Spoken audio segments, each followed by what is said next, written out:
A poor 14-year-old boy saw a luxury car stuck on the roadside with a flat tire. Most kids would have just kept riding, but he chose to stop and help. That single decision opened doors he never dreamed of, turning a simple act of kindness into a life-changing journey. Here's how it all happened. Stop right there. You won't believe what happened on this dusty roadside. It was a blazing hot afternoon in a quiet little town, the kind of place where not much usually happened. The sun beat down on the cracked pavement, and the air shimmered like waves above the road. But on this particular day, something unusual caught everyone's attention. Parked on the side of the road was a luxurious black Mercedes-Benz, gleaming despite the layer of dust around it. Its hood was propped up, and one of the rear tires sagged flat against the ground. Standing beside it was a man in his late 50s, dressed in an expensive tailored suit.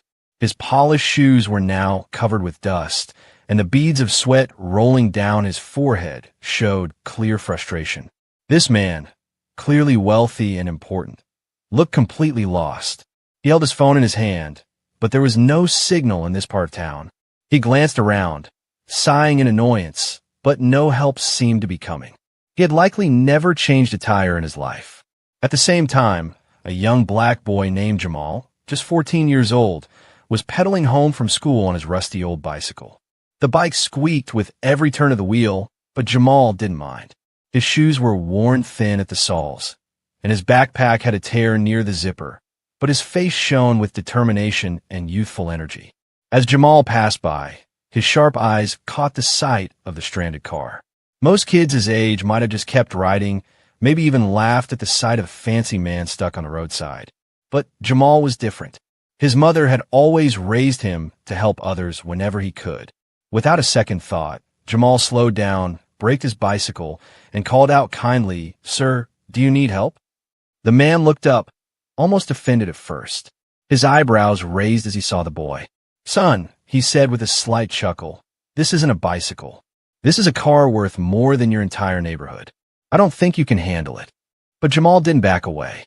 Instead, he smiled confidently, showing no fear.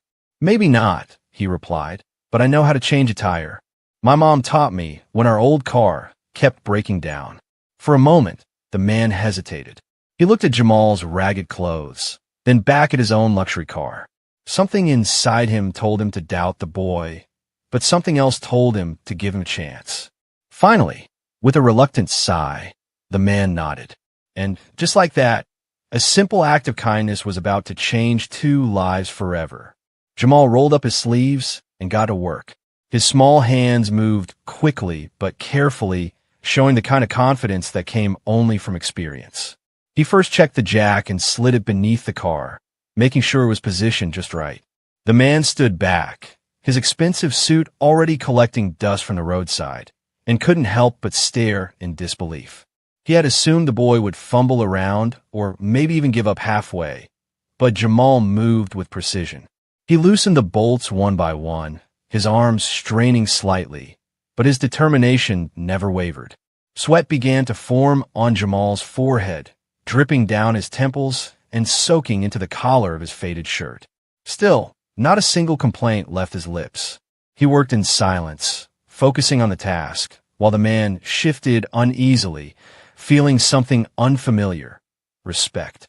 It wasn't just that the boy knew what he was doing, it was the way he worked, with patience, effort, and a quiet dignity that seemed far beyond his years. In less than 15 minutes, the car was standing proudly on its new spare tire, ready to move again.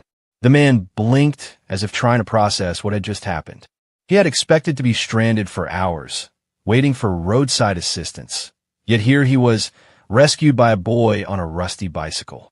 "How do you know all this?" the man finally asked, still astonished. Jamal wiped his forehead with the back of his hand and gave a simple shrug. "When you don't have money to call a mechanic, you learn to do things yourself. My mom says if you want something fixed, sometimes you just have to figure out." Those words hit the man harder than he expected. For a moment, he thought about his own life. He had always been surrounded by wealth: chauffeurs, assistants, mechanics, and staff for every small problem. He had never changed a tire, never fixed anything with his own two hands. The struggles this boy spoke of were foreign to him. Yet he could feel the honesty in Jamal's voice. Here was a child with almost nothing, yet he was willing to stop and help without hesitation, without even expecting anything in return. Moved by a sudden wave of gratitude, the man reached into his wallet and pulled out a crisp $100 bill. "Here," he said, holding it out, "take this. It's just a small thank you." But Jamal shook his head firmly. "No, sir. I didn't help you for money. My mom always says, do good, and good will come back to you someday." The man's eyes widened, his hand frozen midair. In his world, most people smiled only when there was money involved. He had seen grown men and women bend their principles just to be close to him, just to get a piece of his wealth. But this boy was different. His words carried sincerity that the man had almost forgotten existed. And in that moment, the millionaire realized he had just witnessed something far more valuable than money: pure kindness. The man introduced himself with a proud but gentle smile. "My name is Mr. Richardson. I own a few businesses in the city." His voice carried authority, the kind that came from years of success, but also a hint of curiosity as he studied the boy in front of him. Jamal shifted slightly, his shy nature peeking through. "Nice to meet you, sir. I'm Jamal." His voice was soft, but his sincerity shone through. For a boy who had just helped a millionaire, he carried himself with a humility that struck Mr. Richardson deeply. After a pause, Mr. Richardson spoke again, his tone more thoughtful. "Jamal, would you allow me to meet your mother? I want to thank her for raising such a respectful young man." The request caught Jamal off guard. He hesitated for a moment, unsure if bringing a wealthy stranger into their modest world was a good idea. But there was something genuine in Mr. Richardson's eyes that made him trust the man. "Okay, sir," Jamal said softly, "but our house isn't much." Later that evening, as the sun dipped below the horizon and the streets glowed faintly under the flickering streetlights, Mr. Richardson followed Jamal to his home. The house was small and worn out, its walls marked with cracks and its furniture old and mismatched. Yet, despite the poverty, there was something special about it.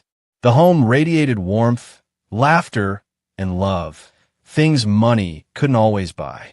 Jamal's mother, a strong woman with tired eyes and kind hands, greeted Mr. Richardson at the door. She wore a faded apron from her evening job, but welcomed the visitor with grace. "Please, come in," she said with a smile, offering him the best seat in their modest living room. As they sat together, the conversation flowed easily. Mr. Richardson asked questions, and Jamal's mother answered with honesty. He learned how she worked 2 jobs, one as a cleaner and another at a small grocery store, just to keep a roof over their heads. He listened as Jamal shyly spoke of his dream to become an engineer, of his fascination with machines, and how he often tinkered with broken radios and old bicycles. He also discovered the struggles they endured, skipping luxuries, sometimes even skipping meals, all to save for education and survival. By the end of the evening, Mr. Richardson's heart felt heavier than his wallet had ever been. Before leaving, he looked at Jamal with a seriousness that carried weight. "Young man," he said firmly, "you have a bright future, and I want to help you achieve it." For Jamal and his mother, those words felt like the opening of a door they had long thought was locked. The very next week, something extraordinary happened, something that would forever change the course of Jamal's life. Early in the morning, as Jamal was preparing for school, there was a knock at the door. His mother opened it and found a courier holding an envelope addressed to Jamal. Confused but curious, she handed it to her son. Jamal carefully tore it open, his eyes widening as he read the contents. It was a scholarship letter fully funded by Mr. Richardson. The scholarship wasn't just for his current schooling. It promised complete support for his future college education as well. It meant tuition, books, uniforms, and all the things that once felt out of reach were now within his grasp. Jamal's mother clutched the letter to her chest, tears rolling down her cheeks. She had spent countless nights worrying about how she would afford her son's education, often sacrificing her own needs to save even a little. Now, suddenly, that heavy burden was lifted. Jamal himself stood frozen for a moment, overwhelmed with disbelief. The boy who once walked to school with worn-out shoes and a torn backpack suddenly had the chance to chase his dreams without fear of financial struggle. He hugged his mother tightly, both of them crying, their hearts bursting with gratitude. But Mr. Richardson's generosity did not end there. A few days later, he personally visited Jamal again. This time, he extended an invitation for Jamal to work part-time as an intern in one of his companies. Education is important, Mr. Richardson said, but real-world experience is just as valuable. I want you to learn both. Jamal eagerly accepted, and soon he found himself in a professional environment, surrounded by people who were years older and more experienced. At first, Jamal was nervous. The office was filled with busy employees in suits, computers buzzing, phones ringing, and schedules packed. But Jamal quickly proved that he was no ordinary teenager. He listened carefully, asked questions respectfully, and showed a natural talent for problem solving. Whether it was fixing a small technical issue or offering fresh ideas during meetings, he impressed everyone with his intelligence and discipline. As the years went by, Jamal transformed before everyone's eyes. He matured into a confident young man, balancing both his studies and his work. Under Mr. Richardson's mentorship, he not only earned his engineering degree with top honors, but also developed the kind of leadership skills that inspired others. His dedication, honesty, and resilience became the foundation of a future far brighter than he had ever imagined. 10 years later, Jamal stood tall on a brightly lit stage, the golden tassel of his graduation cap hanging proudly to the side. The auditorium was filled with cheering classmates, proud families, and professors who had watched him blossom into a young man of brilliance and character. Jamal had been chosen as the valedictorian, the top student of his class, and now it was his moment to address the crowd. As he adjusted the microphone, his eyes searched the audience. In the front row sat his mother, her hands trembling as she dabbed away tears of joy with a handkerchief. Beside her sat Mr. Richardson, dressed in his usual sharp suit, but with a smile that looked more paternal than professional. Both of them had walked this journey with Jamal, and now they were watching him reach a milestone many had once thought impossible. Years ago, Jamal began, his voice steady but filled with emotion. I stopped to help a stranger with a flat tire. I didn't know he was a millionaire. I didn't know that simple act of kindness would open doors I never dreamed of. But I do know this. Kindness always finds its way back to you.